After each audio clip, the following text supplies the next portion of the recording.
If you drive along Highway 24 in Levy County, Florida today, there is nothing to tell you what you are passing through. The land is flat and scrubby in the way of the Florida interior. Not the beaches and palm trees of the postcards, but the older, quieter Florida. The one that runs inland from the coasts and goes on longer than you expect. Pine trees and palmetto, and the particular pale light that falls on open ground in January. A county road turns off the highway and runs through what might once have been something. The grass grows in a certain way. The trees press close to the road in a certain way. That is all. For more than 60 years, that was all that remained of Rosewood. A town of 200 people was destroyed in the first week of January 1923. Not by hurricane, not by flood, by a mob of white men who came from the surrounding counties with guns and torches and a purpose, and who spent 7 days reducing everything that had been built there to ash. Every house, every church, the schoolhouse, the turpentine distillery, the freight depot on the Seaboard Airline Railway. Every structure that stood was burned or pulled down until there was nothing left to show that people had lived there and worked there and raised their children there and buried their dead there. No one was charged with any crime. Not one person faced legal consequence of any kind for what was done in those 7 days. The Florida state government conducted no investigation. The federal government did not intervene. The newspapers in the surrounding counties characterized it as a race riot and moved on to other stories. And Rosewood disappeared from the map. Not from memory, the people who had lived there carried it with them every day for the rest of their lives, but from the official record of what existed, of what had happened, of what Florida had permitted, and what Florida had failed to stop. The name was erased from the county register. The land was sold or absorbed by neighboring properties at prices that bore no relationship to what had been taken. The road sign came down. For 60 years, if you drove along that highway, there was nothing to tell you what you were passing through.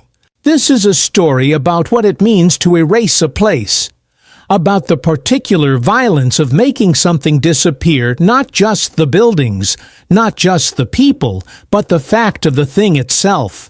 About what the people who survived carried in the decades that followed and how they carried it and what it cost them and what it finally took to bring it into the light. Rosewood in 1922 was not a poor town.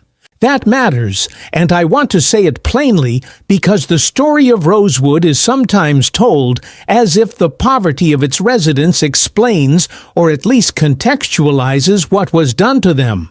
It does not.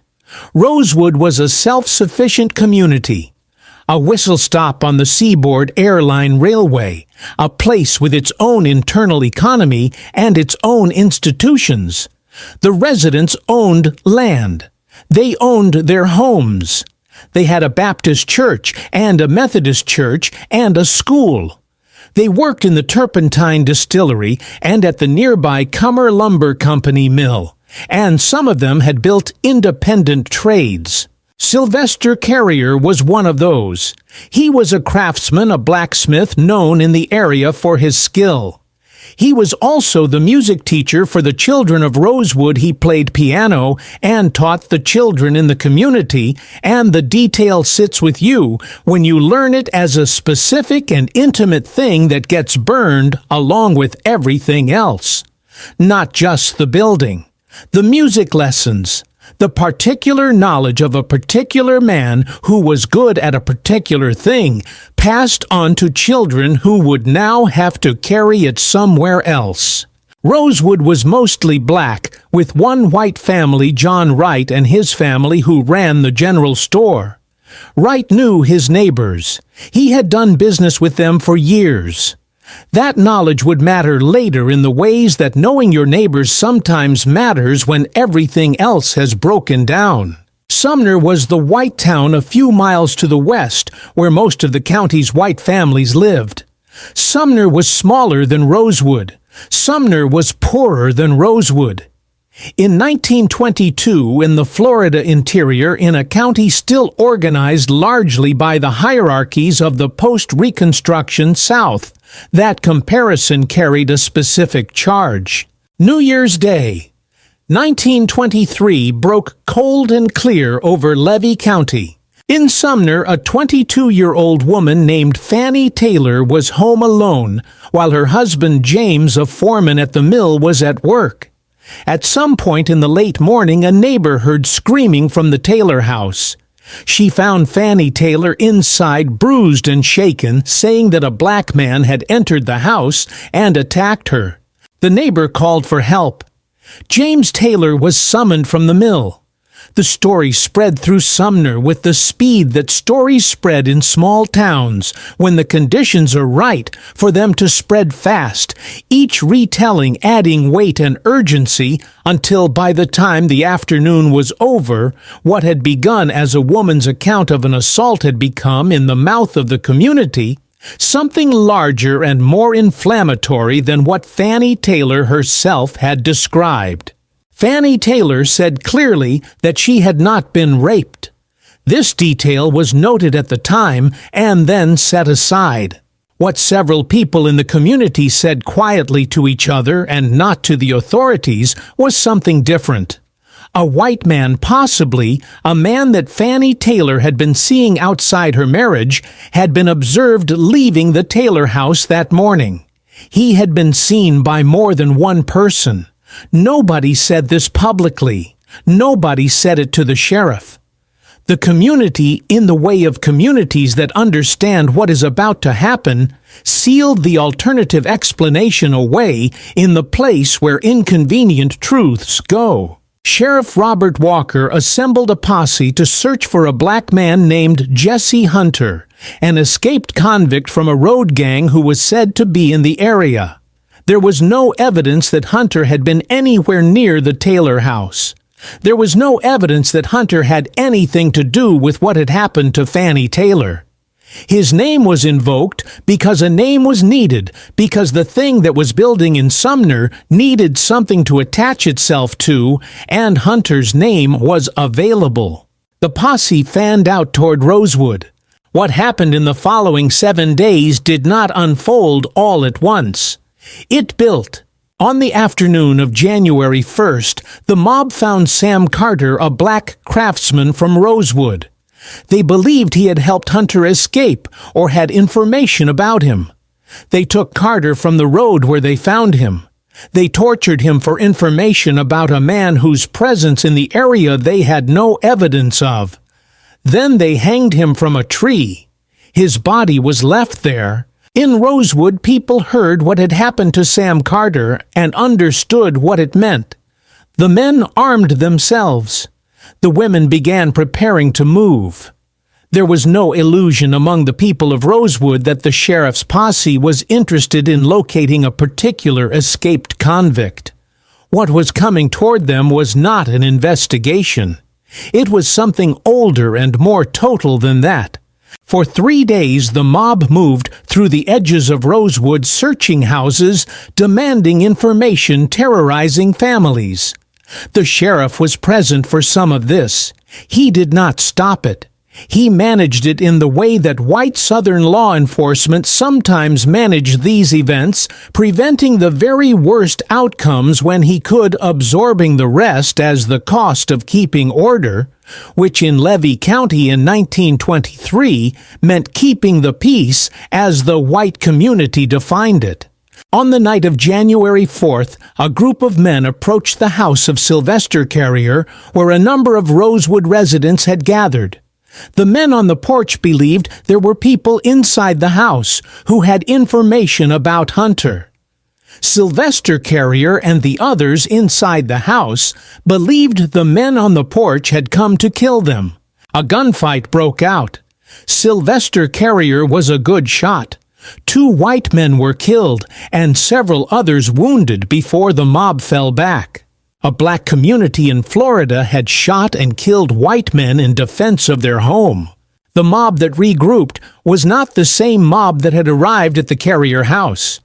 Word had gone out across the county and beyond by telephone, by automobile, by the particular transmission system of white rural Florida in 1923, which moved efficiently when it needed to. Men came from neighboring counties. A group of Ku Klux Klan members who happened to be gathered in Gainesville for a rally were among those who heard the call. By some estimates, the crowd that descended on Rosewood on January 5th numbered between 200 and 300 men. They came with guns and with fire. They moved through Rosewood building by building, the church, the school, the homes along the main road. Whatever was not already burning was set alight. People who could not get out in time, the elderly, the very young, those who had nowhere to go, faced what they faced. The specific accounting of who was killed and how many has never been fully established. The official figure at the time was 8, dead 6, black 2 white. Eyewitness accounts and the testimony of survivors gathered decades later suggest the real number was much higher. Some estimates place it at 30 or more. The truth is that we do not know because the people who burned Rosewood did not keep records and the state of Florida did not commission an inquiry. What is not in dispute is what was left on January 7th when the fires went out. Nothing. Every building in Rosewood was gone. Every home that had held a family was ash. John Wright, the white storekeeper, had opened his house on the night of January 4th. He had taken in women and children, neighbors, people he knew, and hidden them while the violence moved through the town. He called in a favor with the train conductor, a man named Bryce, and arranged for the Seaboard Airline train to slow its scheduled run through the area long enough to take on passengers. On the night of January 4th and into January 5th, the women and children of Rosewood climbed aboard that train. They did not bring much with them. There was not time, and there was not safety in moving across open ground carrying possessions. They left with what they could carry in their hands. The men could not board. The mob was watching the rail line. A man moving through that corridor in those hours was a man who could be shot. The men who had fought back from the Carrier house and the other men of Rosewood went into the woods and the swamp. They stayed there. Minnie Lee Langley was 9 years old. She was among the children hidden in Wright's house and then put onto the train. She remembered for the rest of her long life the cold of those nights, the Florida January, which is not tropical warmth, but a damp chill that gets into the bones of a child crouched in the dark, waiting for something to stop. She remembered waiting 3 days and 3 nights in the woods before the train came. She remembered the sound of the fires. We stayed out there 3 days and 3 nights out there in the woods. She said 70 years later before the Florida legislature. It hurt me. She was 82 years old when she said it.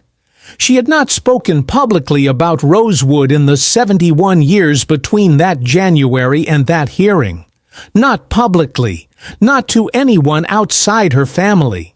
The people of Rosewood settled in Gainesville, in Jacksonville, in cities in the north. They dispersed in the way that people disperse when they have been made to understand that the place they came from no longer exists, that going back is not possible, that the ground where they stood is now claimed by other people who have the power to keep it. They did not talk about what had happened. This silence. The silence of the Rosewood survivors is different from the silences in other stories of injustice and community.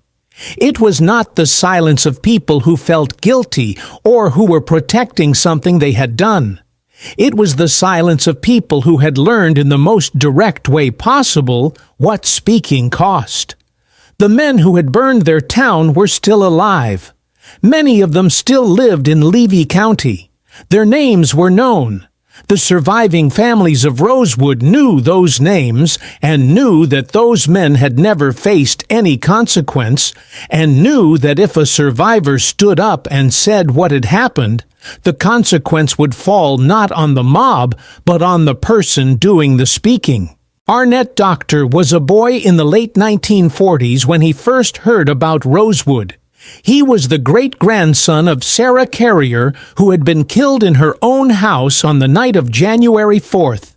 His family knew what had happened. They had always known, but the knowledge was held under a particular set of rules. It could only be discussed within the family at the discretion of the elders in private, not in public, not with outsiders.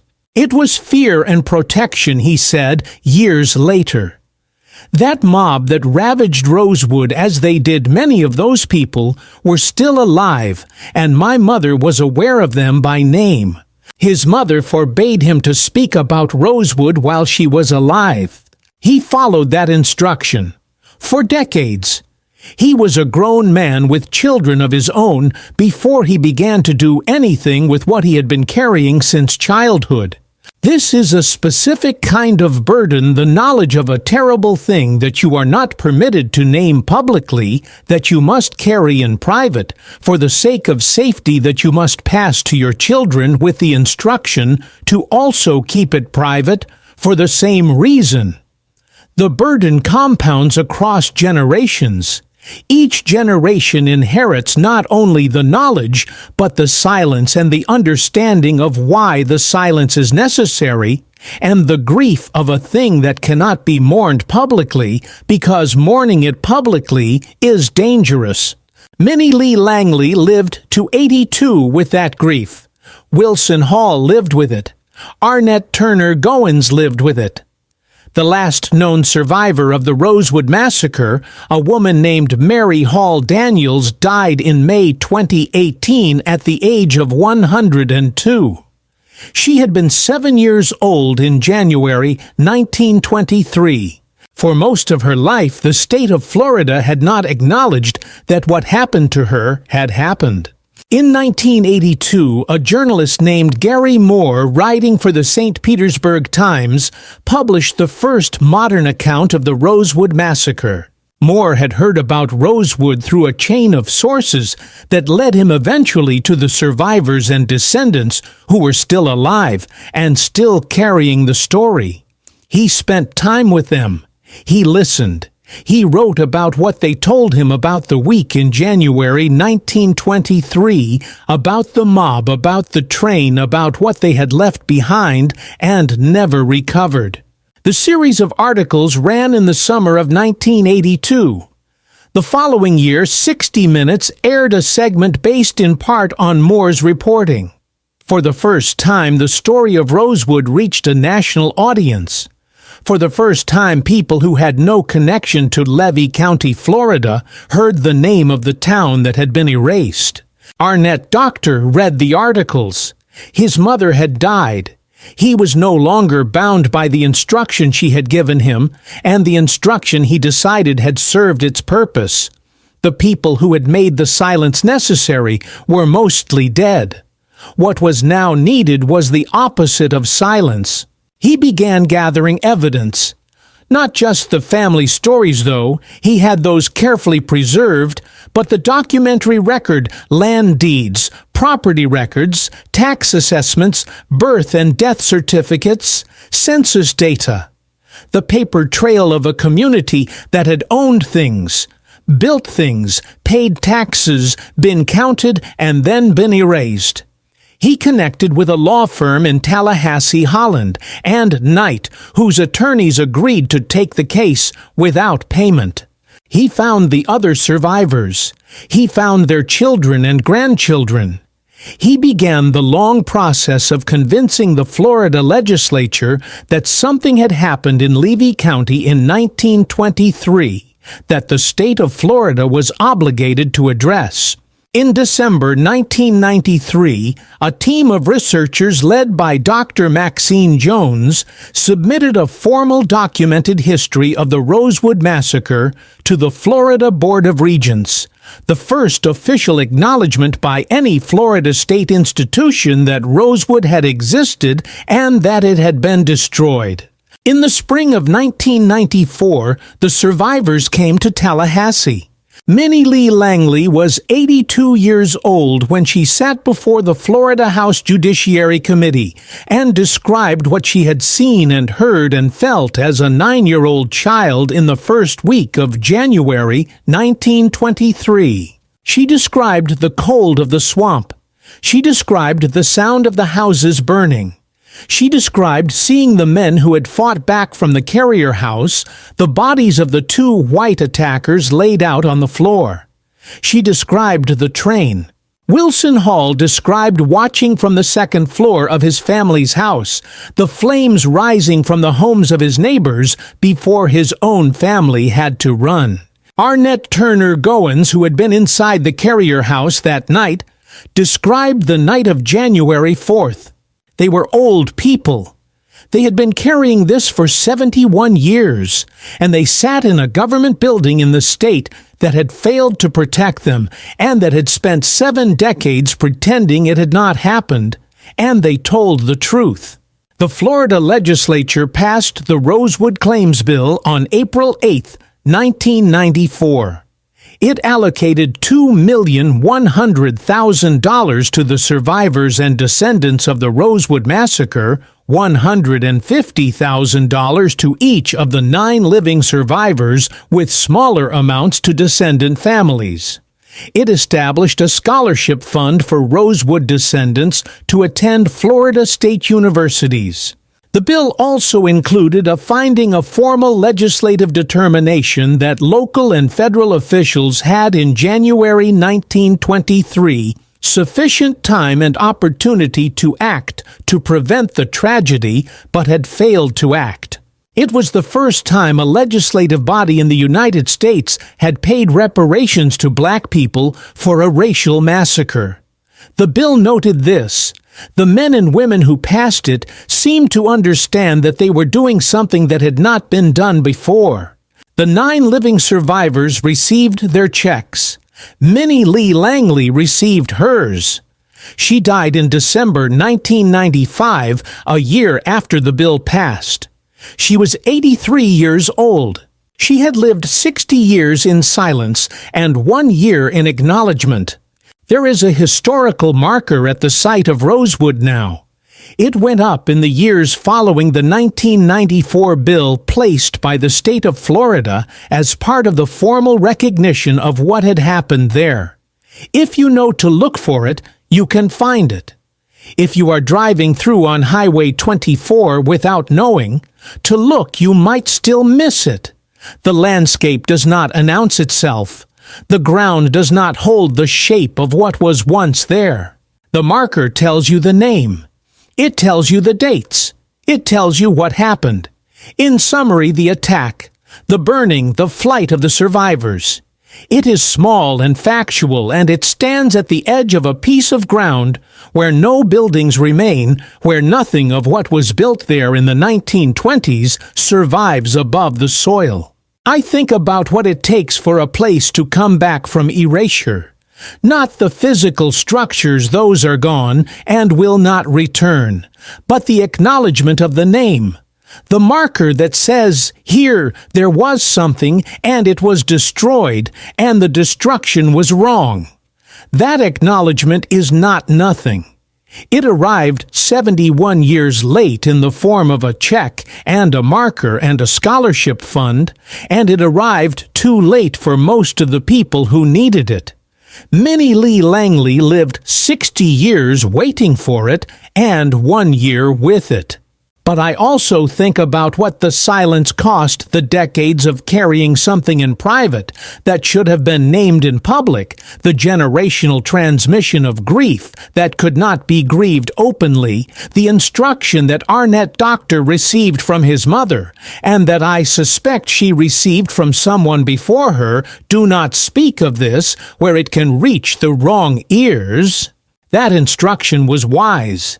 It kept people alive, or at least safer than they would otherwise have been. The people of Levy County who burned Rosewood were still present, still local, still capable of harm. The silence was a form of protection, but it was also a form of ongoing violence, the continuation by other means of what the mob had begun. The mob had erased the place. The necessity of silence erased the story.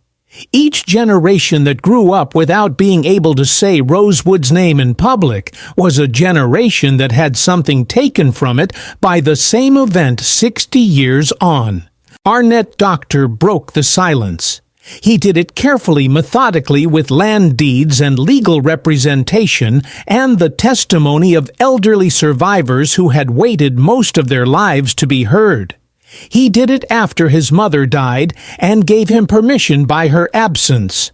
He did it, and the state of Florida responded eventually with $2 million and a marker and a scholarship fund and a formal acknowledgement of failure. He died in 2015 at the age of 72. He had spent more than 30 years working to bring Rosewood into the light. What I keep returning to after everything is the image of that road. Highway 24 in Levy County. The flat interior of Florida, the scrub pine pressing in from both sides. The place where a town was. The ground that remembers in the wayground remembers things not in words, not in markers, but in the particular quality of its silence. A community of 200 people built something there. They owned land and played music and taught their children and buried their dead. Then the mob came and the fires came and the silence came, and for 60 years the world drove past without knowing what had happened. What we owe a place like that is not nothing. What we owe it is exactly what it took 71 years to arrive: the acknowledgement that it existed, that it mattered, that what was done to it was a crime for which no one was ever held to account, and that the failure to hold anyone to account was itself a choice made by the state of Florida, by the federal government, by every institution that processed the information about Rosewood in January 1923 and decided that what happened there was the kind of thing that happened and did not require an answer. The marker is there now. The name is on the map again. It is not enough. It is also not nothing. Minnie Lee Langley knew the difference.